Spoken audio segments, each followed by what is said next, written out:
ഇതൊരു വലിയൊരു മാഫിയയുടെ ഒരു നെറ്റ്വർക്കാണ്. ഒരു വലിയൊരു മാഫിയ ഇതിൻ്റെ ബാക്ക് സൈഡ് വർക്ക് ചെയ്യുന്നുണ്ട് ഈ സാധനം വിറ്റ് പോകുന്നതിന് വേണ്ടിയിട്ട്. നിങ്ങൾ വാങ്ങിച്ചത് യൂസ് ചെയ്ത് ഒരു തവണ യൂസ് ചെയ്ത് കഴിഞ്ഞാൽ റെഗുലർ യൂസിലേക്ക് പോകുന്ന ഒരു സമൂഹമായിട്ട് മാറുന്നതിന് വേണ്ടിയിട്ട് ഉള്ള എല്ലാ കാര്യങ്ങളും അവർ ചെയ്യും. ഒരുപക്ഷെ ഫോർ എക്സാമ്പിൾ പറയുകയാണെന്നുണ്ടെങ്കിൽ കൊക്കൈൻ്റെ കണ്ടൻറ്റ് ഒരു ഡ്രഗ്സിനകത്ത് ഒരു കൊക്കൈൻ്റെ കണ്ടൻറ്റ് ഉണ്ടെന്നുണ്ടെങ്കിൽ കൊക്കൈൻ തന്നെ വേണമെന്നില്ല, ഒരുപക്ഷെ ഒരു സിഗരറ്റിൻ്റെ കണ്ടൻറ്റിലാണെങ്കിൽ പോലും കൊക്കൈൻ ആഡ് ചെയ്ത് കഴിഞ്ഞാൽ വൺ ടൈം യൂസിൽ തന്നെ ഒരുപക്ഷെ അതിനേക്ക് അഡിക്ഷൻ ഉണ്ടാവാൻ സാധ്യത വളരെ കൂടുതലാണ്.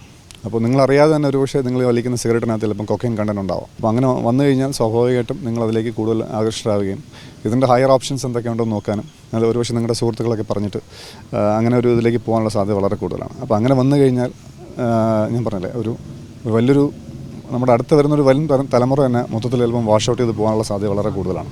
എല്ലാവരോടും പറയാനുള്ള കാര്യം അതാണ്, say no to drugs in the first use itself എന്നുള്ളതാണ്. ആദ്യത്തെ തവണ നിങ്ങൾ യൂസ് ചെയ്യാൻ തുടങ്ങുമ്പോൾ തന്നെ അല്ലെങ്കിൽ നിങ്ങളോട് തരുന്ന ഒരു കൂട്ടുകാരൻ പറയുമ്പോൾ തന്നെ അതിനോട് നോ പറയാനുള്ള ആർജവം കാണിക്കണം.